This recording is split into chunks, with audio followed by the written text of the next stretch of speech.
Hey everybody. I thought I'd talk about the band The Smiths a little bit, my own experiences with them, and then some of the other British bands that I am familiar with. That kind of got started with me going back and listening to Sixpence None the Richer more. By the way, if you want to see the hat, Double Dragon. And kind of finding out where their influences came from, and they were like bands like the Smiths and the Laws and the Sundays, and I would say probably, although Sixpence and the Cranberries kind of came up at the same time, they so I looked into those bands some, and tried to play the songs that I could play. Playing the Smiths is a lot trickier than it sounds. Johnny Marr does a lot more on the guitar than than my 3-fret sort of rut is capable of handling. So I struggle to play their music. If I do, I really have to really study it more and learn more about it. But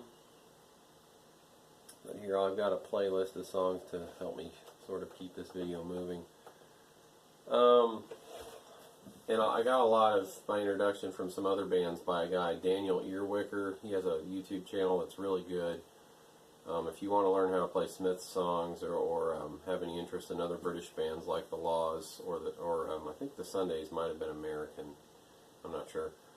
But yeah, if you want to learn more about those bands, I'd recommend checking out Daniel Earwicker's channel. He also has his original music is also very good. If you want to go on YouTube and check that stuff out. The Laws actually were the original authors of the song There She Goes that Sixpence covered. They played it in G. I think, let's see, I want to say it's either F or E flat that Sixpence covered it in, I think probably for the sake of Lee Nash's vocal range, mainly.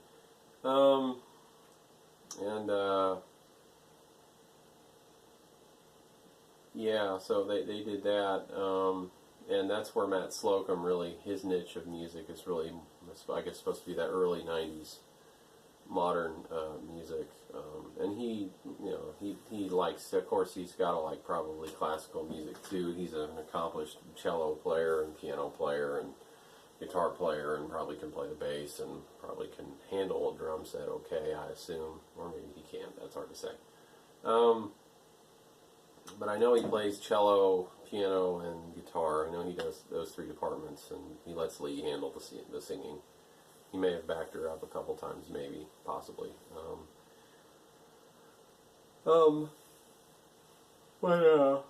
Yeah, but I bought this, I heard, like I said, I bought the Sixpence 1997 self-titled album, in terms of a Sixpence album. That was my first one.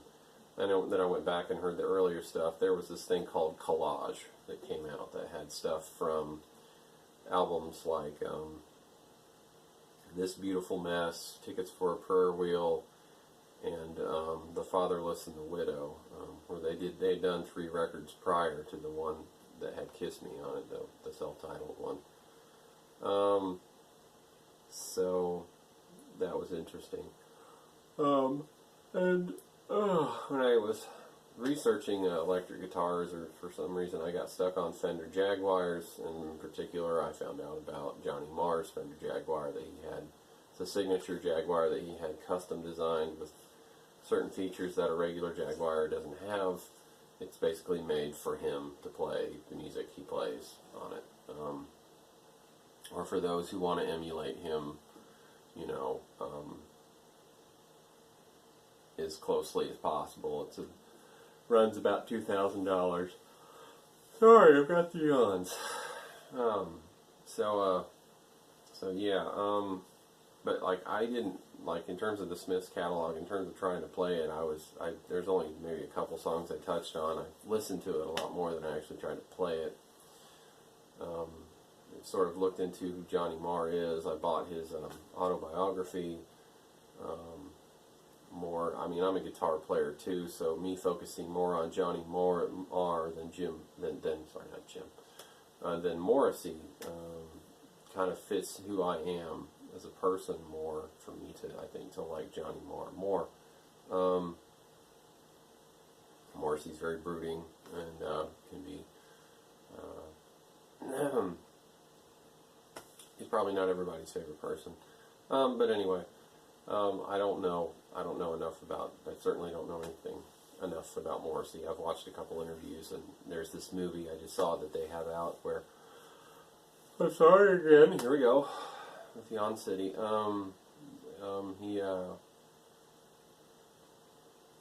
They had this video, this movie biography with him when he was young, just before the Smiths started, and how he meets Johnny Marr and how they get together and start the Smiths and start their road to fame.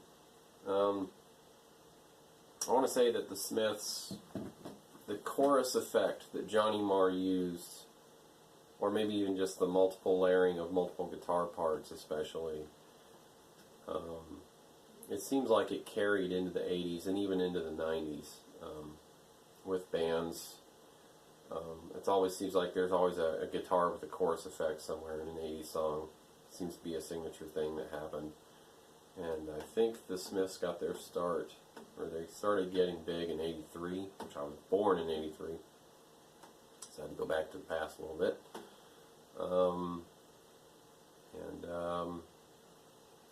The Smiths were, I think it was 83 to 87. It was a short run, only 4 years, but they made their own mark and have their own cult following and everything.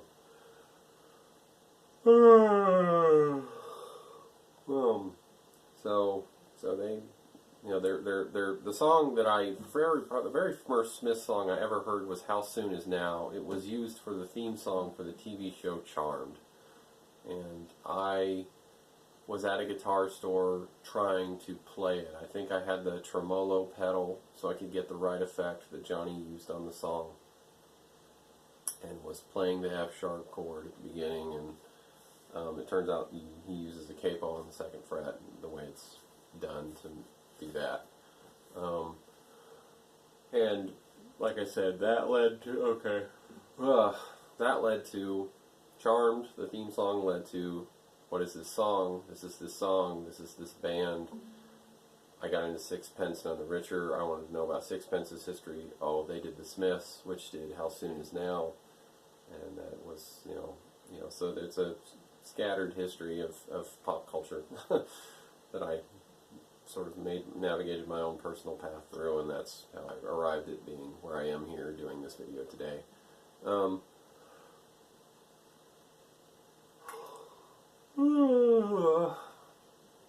I slept last night. Why am I yawning? So I admire Johnny Marr. He seems like, he continued on after the Smiths. He played with a lot of different groups after the Smiths. He didn't just give up and shut down after that, and people wanted him, and he helped make some other music that did pretty well. He's had a really successful career.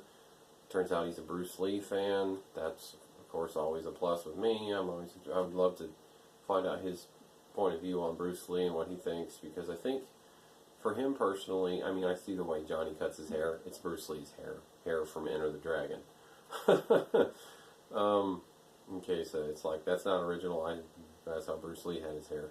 They're both 5'3" or something. They're both men of smaller stature, and who did great things with their art. So I could see why Johnny would pick Bruce as a hero just from his physical build. But yeah, it seems like the Johnny Marr chorus electric guitar effect carried into songs into the 80s and even into the 90s. Songs that the Cranberries did. You could say Nirvana's Come As You Are, the chorus in there, although it's like the chorus is cranked it seems like it's cranked all the way up, so it's like really wobbly and goofy sounding, like someone's on drugs. And it just seems like they're, and maybe you could even say Morrissey's cynicism was, it was almost like he had the 90s mentality, but he was playing in the 80s. So he was just a little bit, you could say maybe he was ahead of his time in terms of how that mentality was. And then it really became more mainstream in the 90s. So, yeah. But, I don't know, what else here? What else do I have to say here? Sundays. I mean, I had heard, somehow, I know I heard the Sundays at one point when I was growing up. A couple times I heard their songs. Because I listened to them again. When I listened to them again, I'm like, this is familiar.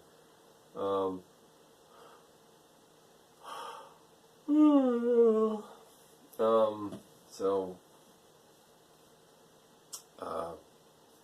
this is where the story ends. It's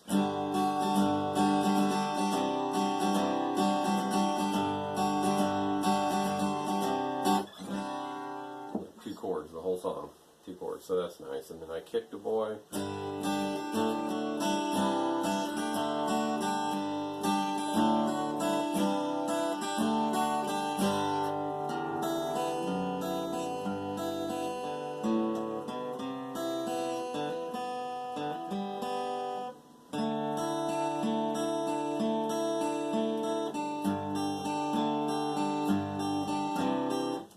Anyway, I kicked the boy.